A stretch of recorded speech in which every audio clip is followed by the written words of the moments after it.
Not a Substitute for the Law, May 16th.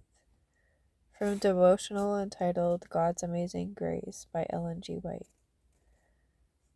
What then? Shall we sin because we are not under the law, but under grace? God forbid. Romans 6:15. It is the sophistry of Satan that the death of Christ brought in grace to take the place of the law.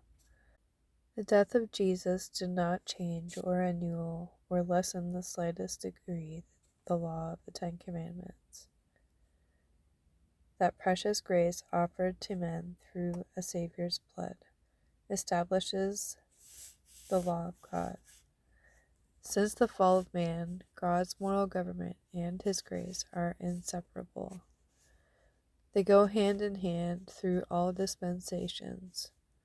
The gospel of the New Testament is not the Old Testament standard lowered to meet the sinner and save him in his sins. God requires of all His subjects obedience, entire obedience to all His commandments. Jesus was tempted in all points like as we are, that He might know how to succor those who should be tempted. His life is our example. He shows by His willing obedience that man may keep the law of God, and that transgression of the law, not obedience to it, brings him into bondage. Man who has defaced the image of God in his soul by a corrupt life cannot, by mere human effort, effect a radical change in himself. He must accept the provisions of the gospel. He must be reconciled to God through obedience to His law and faith in Jesus Christ. His life from thenceforth must be governed by a new principle.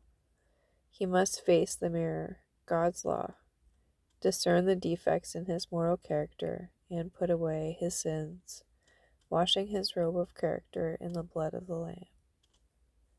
The influence of a gospel hope will not lead the sinner to look upon the salvation of Christ as a matter of free grace, while he continues to live in transgression of the law of God.